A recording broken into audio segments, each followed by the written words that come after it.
let's turn our eyes to the book of Ezekiel, chapter 47. I will not read the whole story about the river that Ezekiel was shown flowing from the south of the temple to the eastern side. I will talk about the last portion in verse 9.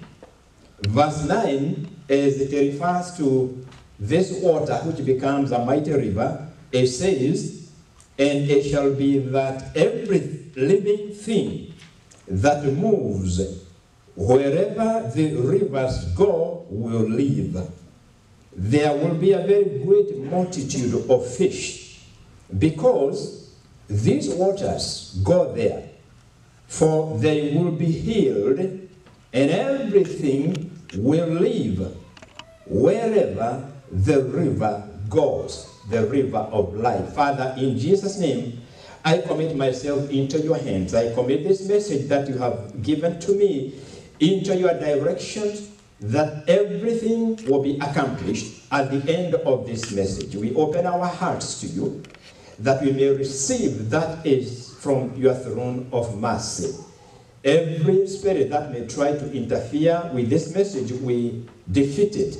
In the name of Jesus Christ and by the blood of Jesus Christ, we declare ourselves free to receive.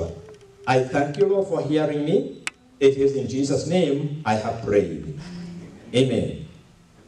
So today I want to talk about this river of life. As you notice in that verse, the last part of verse 9, it says, "And everything will live wherever the river goes." Today I want to put it to you that we need this river because we need life. Everywhere this river flows, it brings life.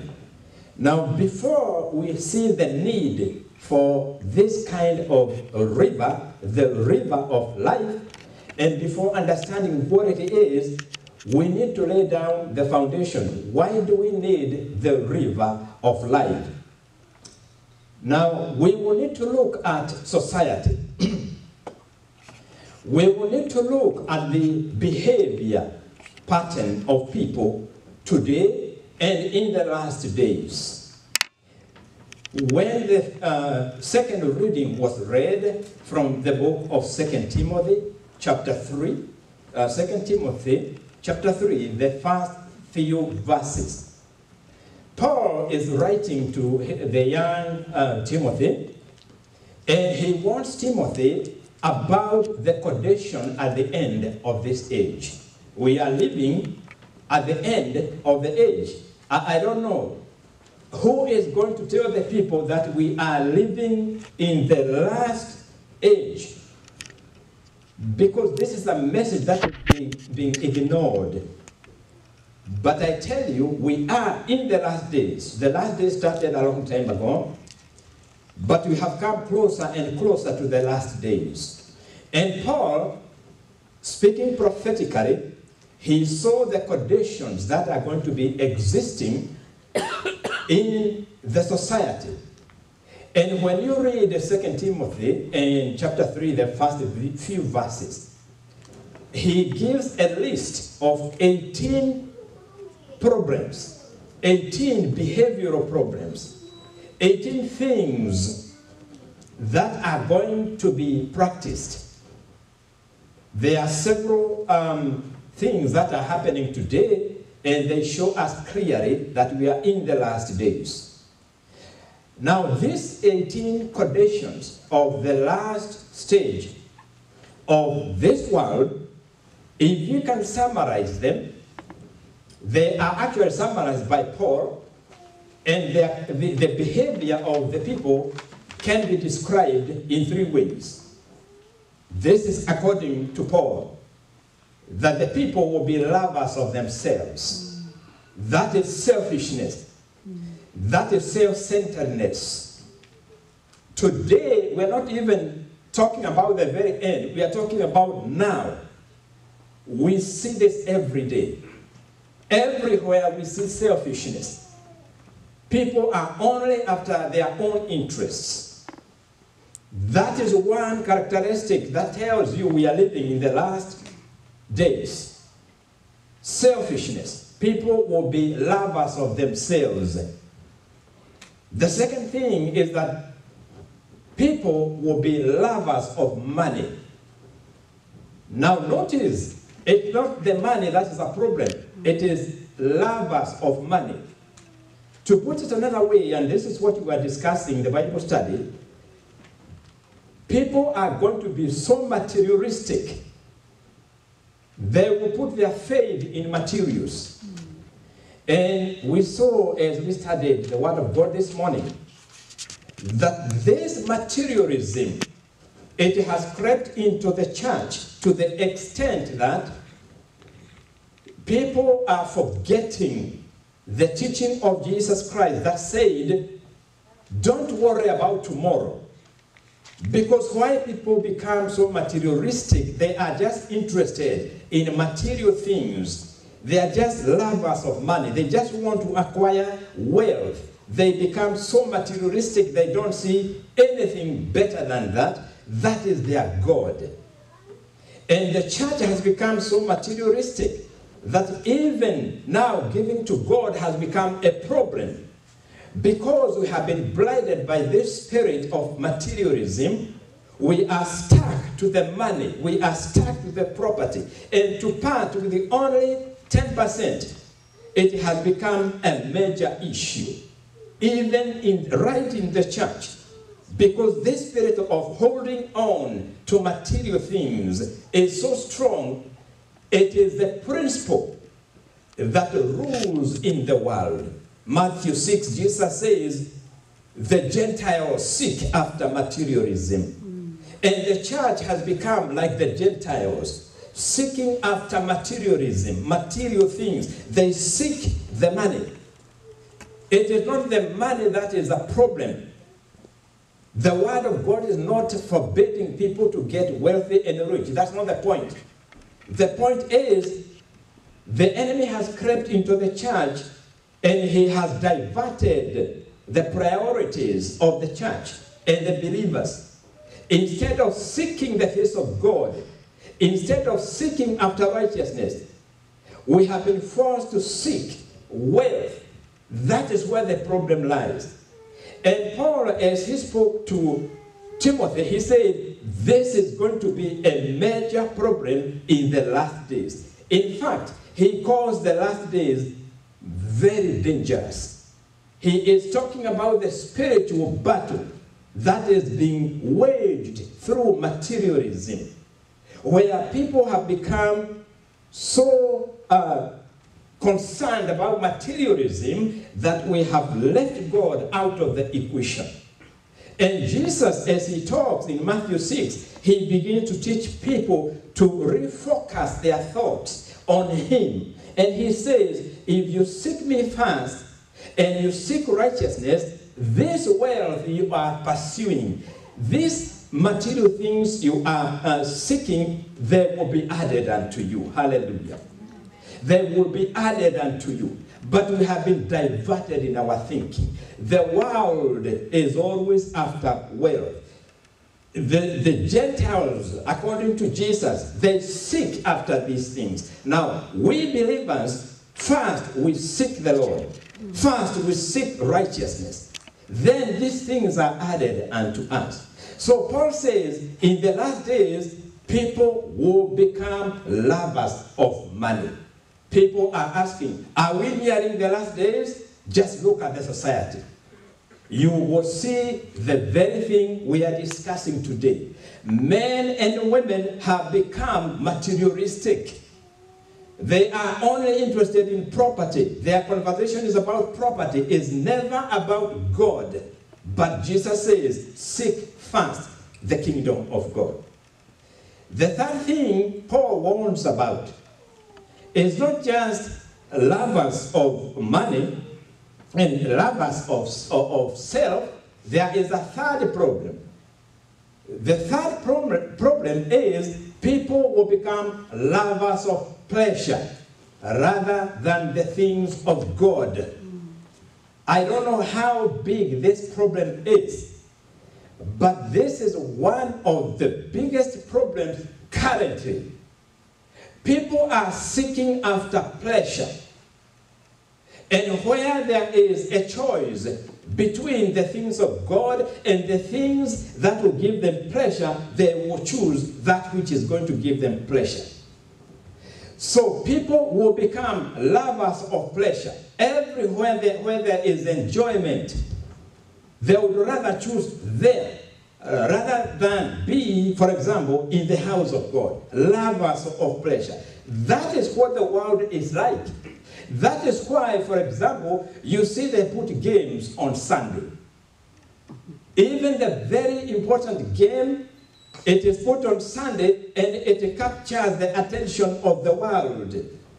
They make plans to watch it because the Gentiles, the world without God, they have become lovers of pleasure rather than God. That is how the society is today. And let me tell you then something. People expect things to improve. I tell you, by the Spirit of God and by the Word of God, things are not going to improve. We are going from bad to worse to the worst. We are headed to the worst as far as the world is concerned. In other words, people are going to continue to be lovers of themselves, lovers of pleasure, lovers of money. That problem is so big, not only in the world, but also in the church. Many churches have become so materialistic that when you actually look at them, you just see wealth. I mean, you say, this church must be really wealthy. It is because the focus has changed. We no longer seek God, but we seek material things. Therefore, Paul is talking about a spiritual condition that is existing now, and it is going to increase in years to come, and this is spiritual dryness. There is currently a spiritual dryness. It's like a wilderness out there. A spiritual dryness, and this dryness is materialism and indifference. Now, you can see how big this problem is once you begin to look inside the church, leave alone outside the church, inside the church, where we believers, we have been absorbed in materialism. We are concerned more about tomorrow. We are concerned about settling our bills. Yet the Lord says, do not worry about tomorrow. Let me take care of it. You seek me first, I'll take care of tomorrow. And he says, the birds of the air, they don't work, but I feed them. The lilies of the field are so beautiful, but the lilies are just field. They are just grass. They are there today, tomorrow they are dead. Yet I clothe the lilies with the beauty. Are you not much more important than the lilies and the birds? So why should I begin to be anxious about tomorrow and therefore become materialistic? Because what drives people to be materialistic is anxiety about tomorrow. Is anxiety about failure tomorrow. But if we follow the teaching of the Lord Jesus Christ and say, I know there is an issue to be dealt with tomorrow. I know I need finance for tomorrow, but I choose to seek first the kingdom of God. Then the Lord says, the thing I am looking for, it is going to be added to me. So it is a big, big problem, not only in the world, but also right in the church. Now, the question is this. What is God doing about it? How is God going to solve this problem of materialism and indifference? Indifference means, for example, people when they are given the word, they don't see the need to respond to it. And the problem is they don't see they are in a problem. Like the church in Laodicea, this church was thinking that it was good. It thought that it had everything. It was wealthy. But the Lord told this church, pray that I open your eyes to see, so that you can see your nakedness. Nakedness means you are living in sin, but you don't see. So you become indifferent. Even when the message is being given, people become indifferent because they think they don't need it. That is the worst condition one can fall into.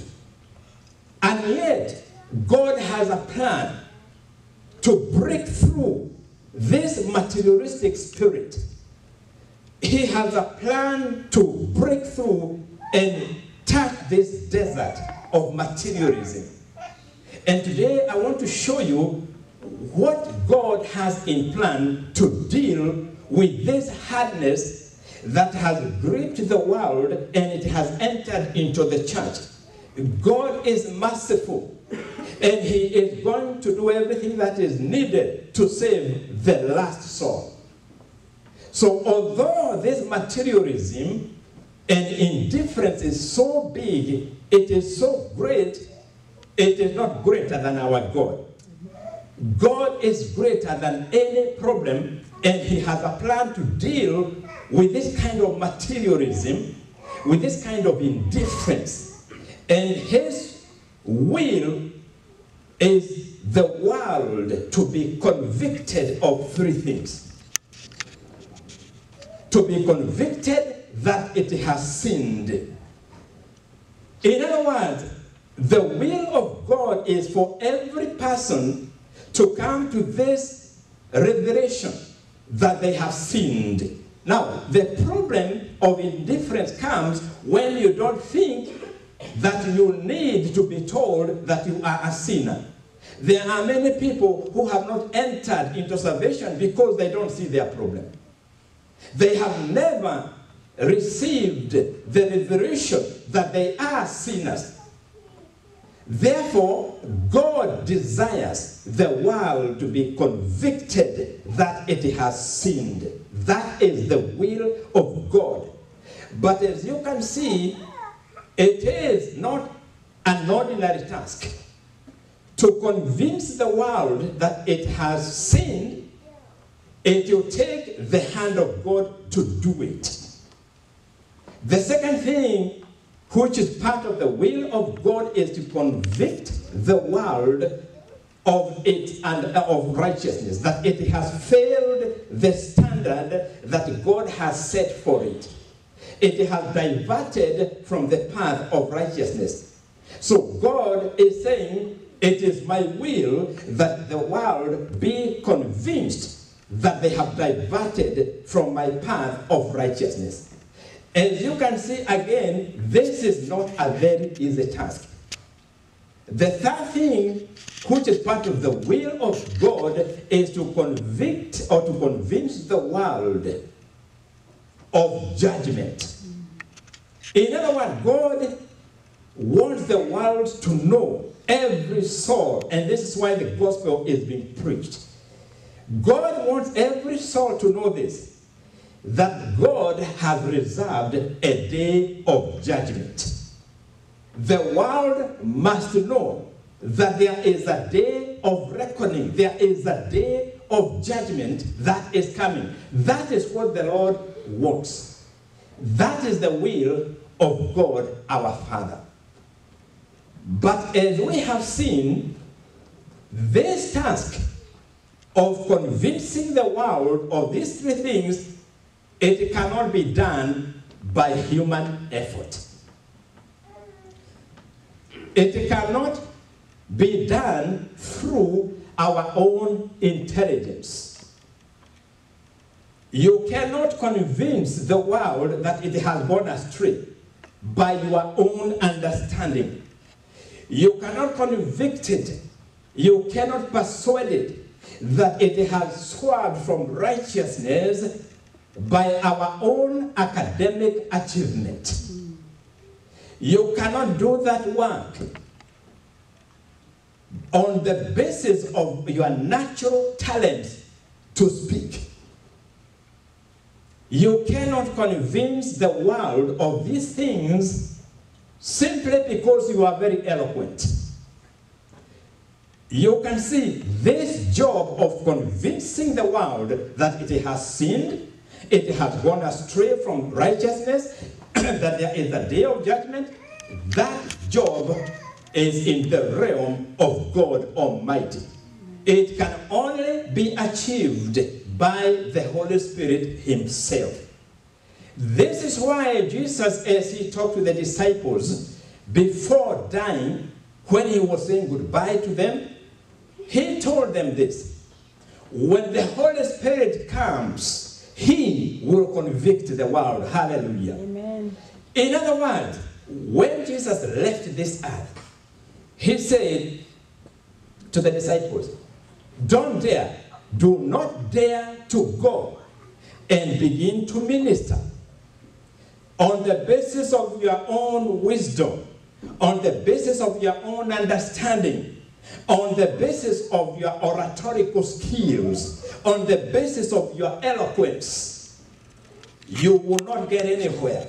You will not be able to convince the world that it has sinned, it has gone astray, that there is a day of judgment. So stay put. Do not attempt to go and minister until the Holy Spirit comes. Because when he comes, he is the one who is going to do the job. I want you to get this, because this is a jewel, if we can get it in our spirit. Once we recognize that the work of ministry, it depends totally on the Holy Spirit, until we do that, we will try to win people by our own eloquence. We will try to win people by our own oratorical skills. We will try to win people through our academic achievement. We will never win, because that is the job of the Holy Spirit. Bless the name of the Lord. Amen. Now, therefore, it is impossible for a human being to think just because they are so good in their oratorical skills, they are going to win the masses for God. No way. This is not a human job. This is God's plan, that the Holy Spirit will do this work. The Holy Spirit, therefore, when you look at the dryness that is there today and the dryness that is coming, the Holy Spirit becomes the river of life. The Holy Spirit is the river that can give life where there is complete dryness. It is the Holy Spirit who can convict the world of sin, that it has sinned, that it has strayed from the path of righteousness, that there is a day of judgment. It is the Holy Spirit who can give the life people need. He is the only one who can break through the dryness. He is the only one who can water the places that are so dry in terms of the Spirit that is holding the people. He is the only one who can break through to reach the hearts of those who are unreachable by human intelligence, or by human effort, or by human wisdom. Paul, when he was speaking, he said, we did not come to preach to you by the power of the Holy Spirit. Amen. Therefore, we begin to see God's plan. Although the world is the way it is, and it is going to increase in iniquities, although the world has become selfish, although currently we see lovers of money who concentrate on property, although we see today people who are not interested in anything to do with God. They are indifferent. Although we see people who love pleasure so much, let me tell you that the Holy Spirit is beginning to do a work. That the time will come when people are given a choice between watching a game on Sunday and missing out on the service. When they are given a choice and the Holy Spirit is there to convict them, they will come to the house of the Lord. Amen. They will abandon that pleasure. Because to become lovers of pleasure, we kick God out of the equation. When we become lovers of money, lovers of self, we have kicked God out of the equation.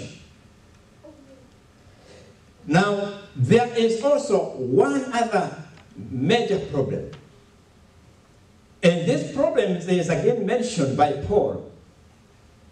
We are living today in a world where many people, they have a religion. They go to church, they claim they are church-going people.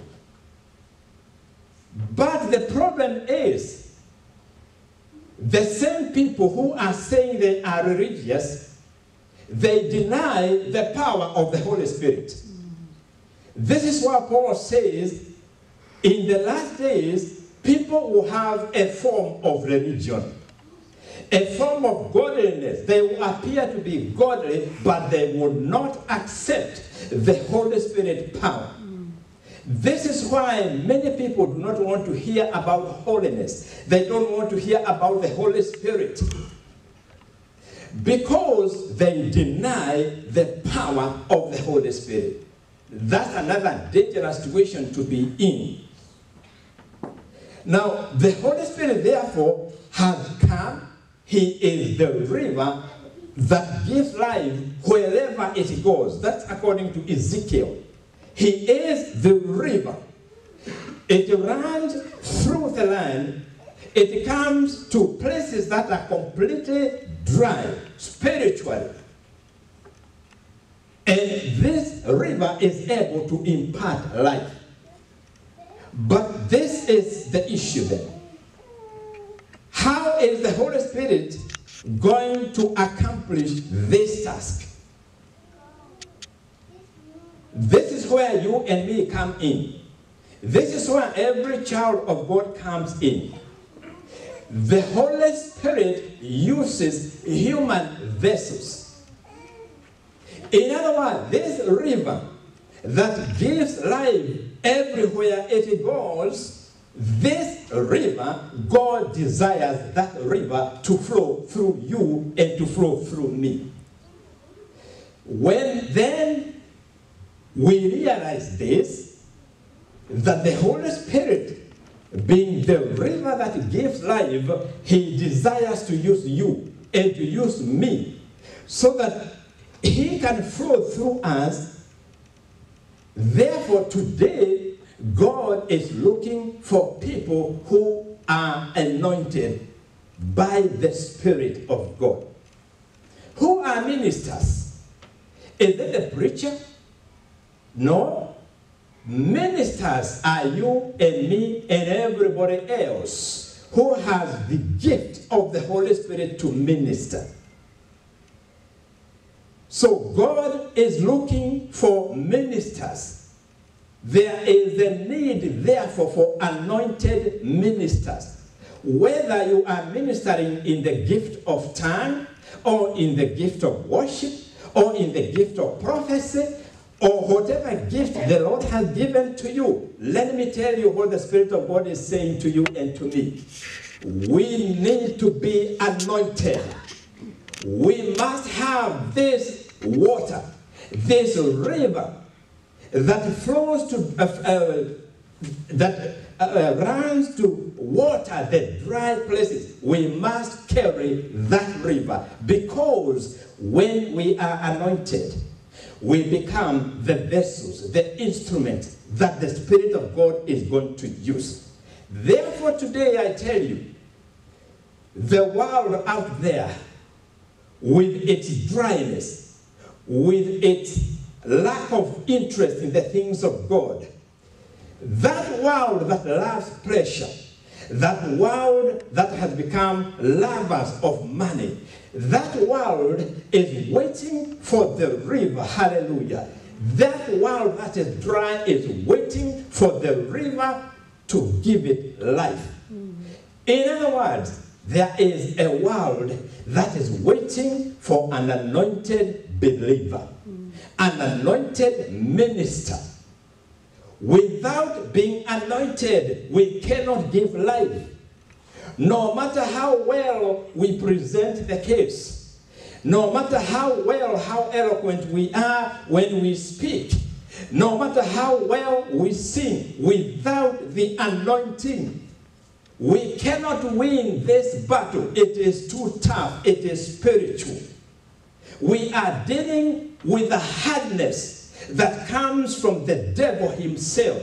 This spirit of materialism, loving the things of the world, that is a spirit that is very hard, and it requires the anointing of God to break it.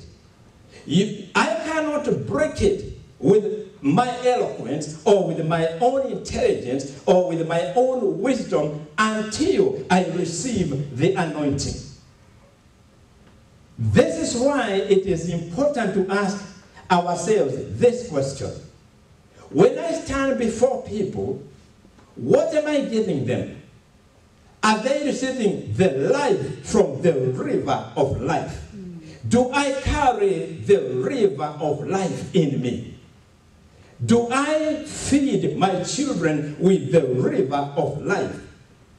Are they benefiting from the river of life?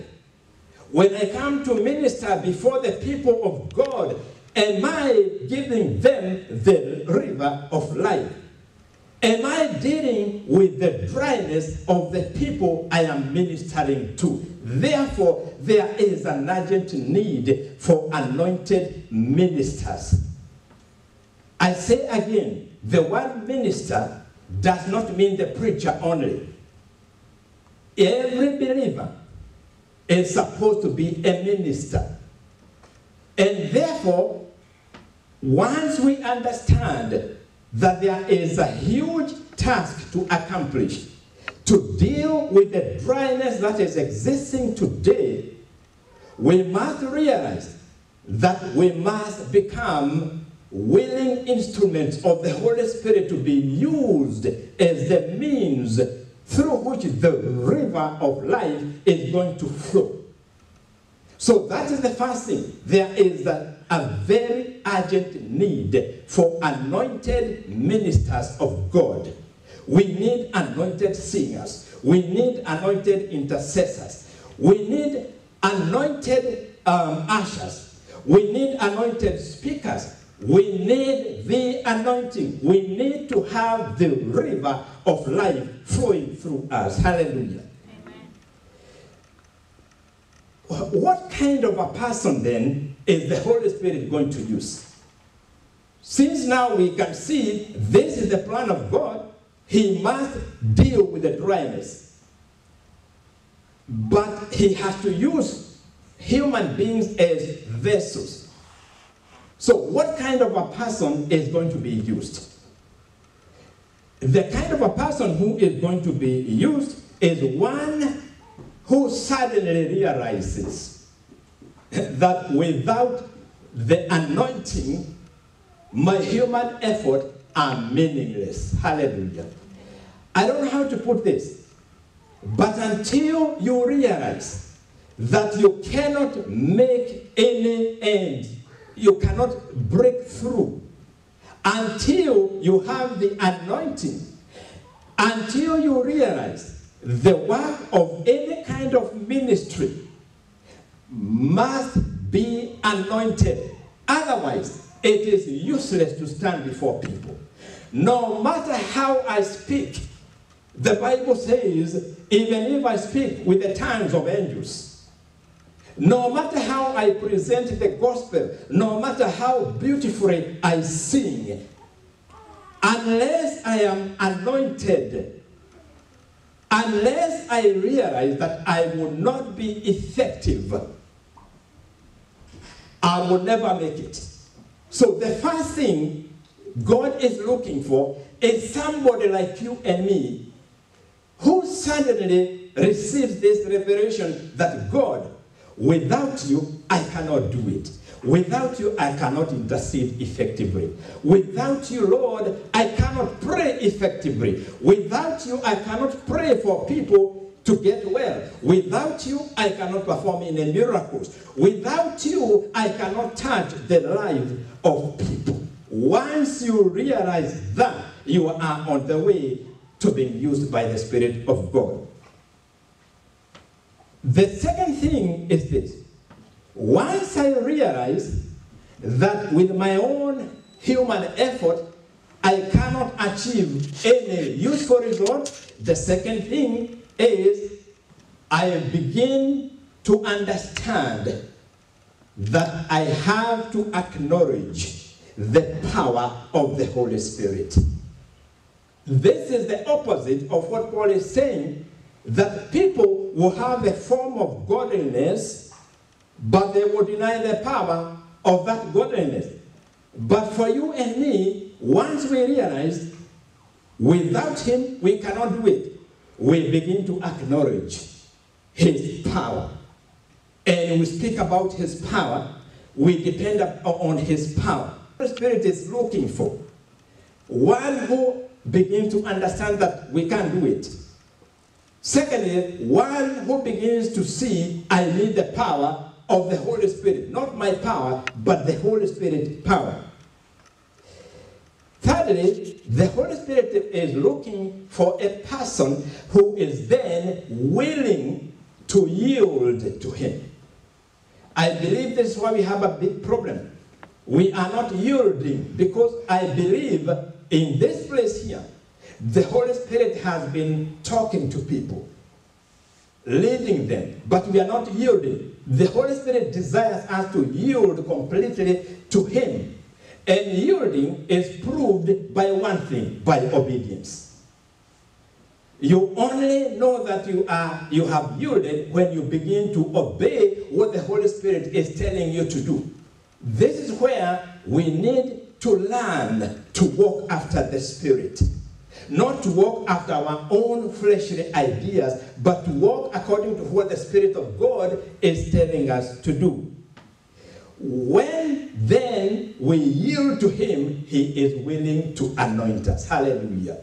He is willing to let this mighty river to flow through you and go and touch the people who need to be touched. For I tell you, even in the house of God, there are people who come with needs. They need to receive from God, and they can receive from God through the ministers. If the ministers allow the river of life to flow through them.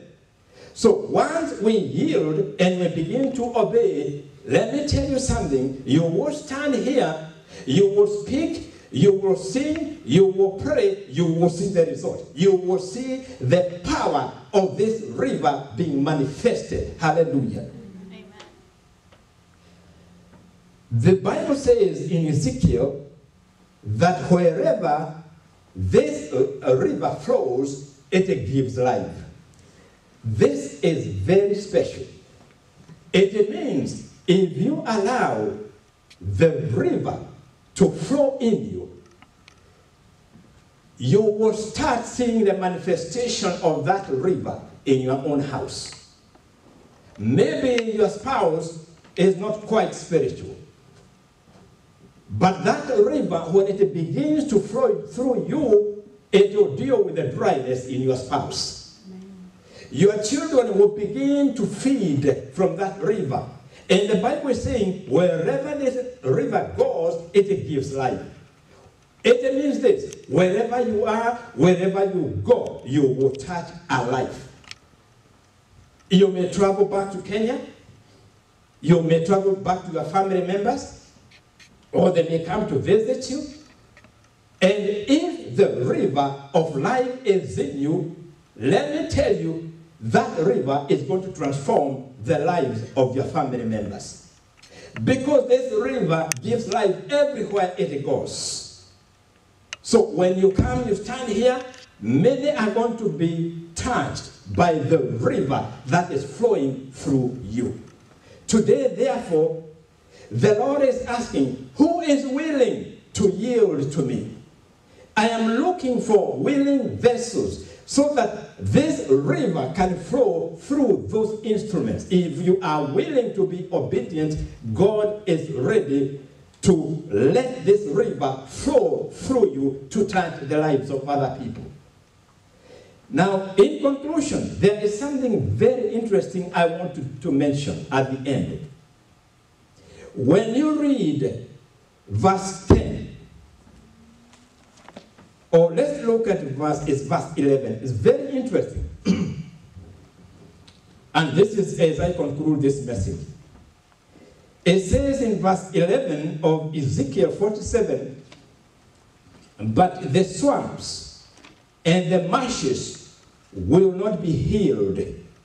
They will be given over to salt. Now, that is a warning. Can you imagine there is fresh water, a river of fresh water, and it comes to a salty lake, but it doesn't change the salt lake. The saltness remains.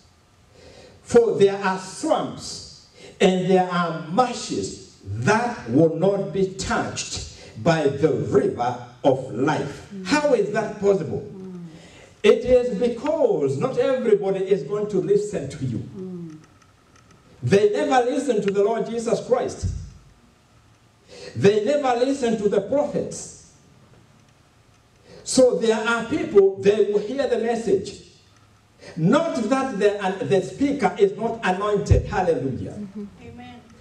But the message will be spoken, but it is up to the listener to choose. Amen. Am I going to receive it and act on it, or am I going to shut my ears against it? There are people who have been in church for years. They have never changed. Why? Is it because the preachers, the ministers are not anointed? Is it because the word of God is not being spoken? No. It is because they have chosen not to obey. It is a choice. Are you willing to be obedient, to be the vessel, the instrument the Holy Spirit is going to use so that the river of life can flow? Now, if I resist, if I say, no, I don't want, let me tell you today, you will remain a swamp. You will remain a marsh. There are many people today, they are still swamps. They are still marshes. Why? Because they have rejected the message. Many messages have been spoken, but they have hardened their heart. They will not yield to the Holy Spirit so that He can use them. I think today we must decide, are we going to be salty? Are we going to be left by every message as a marsh or as a swamp? Or are we going to react to the message of the Lord and change our ways? The marshes and the swamps, they are the people who are in charge, but they hear the word, they don't act on it. If they acted on it, you would begin to see the fear of the Lord beginning to work in them. They will not dare to do the things they do if those things are ungodly. Hallelujah. Bless the name of the Lord. Amen. Why we are having lukewarm believers, it is because some choose to remain as marshes. Not that the river of life is not flowing. The river keeps on flowing. But notice that even here, the river did not heal the marshes and the swamps. So many times, you can meet people, they tell you I have been in church for 27 years. But when you begin to reveal the gospel, and they see the light, suddenly they say, I have never had it that way. And they kneel down, they say, I want in. Why have they taken so long to see the light? It is because, one, they may have resisted the very first time they had, or they may have sat under a person who has no anointing. There is no life in that person. The life of the river of life. But today, I tell you, you have got to make up your mind. Do you want to remain a marsh? Do you want to remain a swamp? Do you want to remain salty? Like the Dead Sea, it is salty.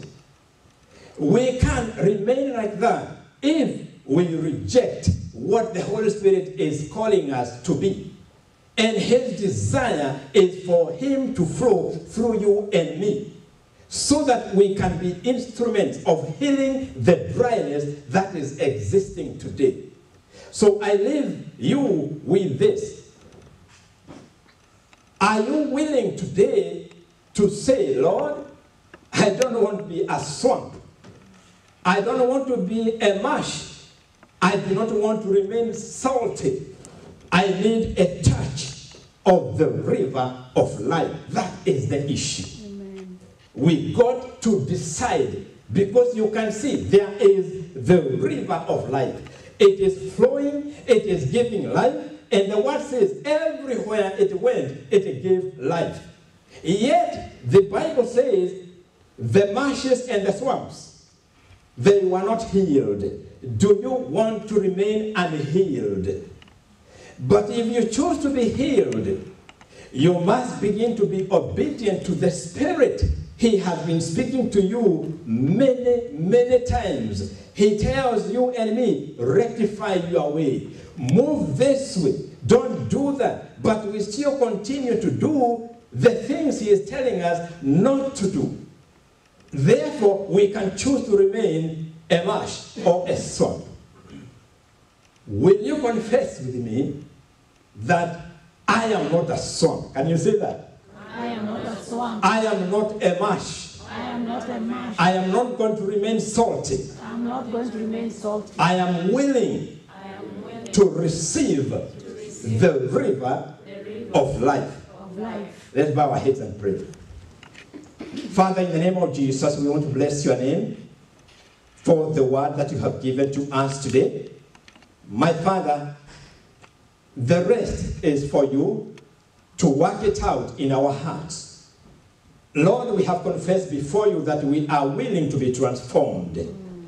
We are willing not to remain as marshes or swamps, but we seek to be filled with this river so that we can impart life by the same river that gives life everywhere it goes. From today, my Father, I am praying that you will begin a new transformation in our hearts, in our lives.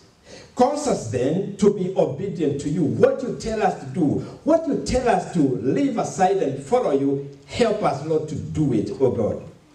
For there is a great spiritual hunger in some of them. And I'm asking, Lord, that this spiritual hunger be filled today. Lord, you have spoken of the river of life. I pray, God, my Father, from your throne of grace, that this river of life will begin to flow in each one of us. Seal this word in us. Let it be written on the tables of our hearts. Let it be put in our minds, never to be forgotten. From this day, my Father, teach us to walk right. Teach us to live the things that you are telling us to live, because they are not of you. We are willing, Lord, from this day to be obedient to you. Again, on behalf of your people, I confess that we do not want to be marshes. We refuse to remain swamps. We refuse to remain salty. We desire a touch of the river of life. My Father and my God, continue ministering this word to each one of us throughout this week, oh God. causing us from this moment to rectify our ways, O Lord. For you are seeking for people you can use so that your river can flow through each one of us. I release the blessings of God Almighty upon every person who is here. I pray, my Father, that those who are still not yet decided, this word you have spoken today will convict them completely. They will choose the right way, O God. Father, I commit everyone into your care throughout this week. Father, guide their feet, provide your light to each one of us so that we do not walk in darkness throughout the week. I speak success on everything your people touch. I speak greatness in their lives. I speak promotions in their places of work. I speak academic achievement in their studies.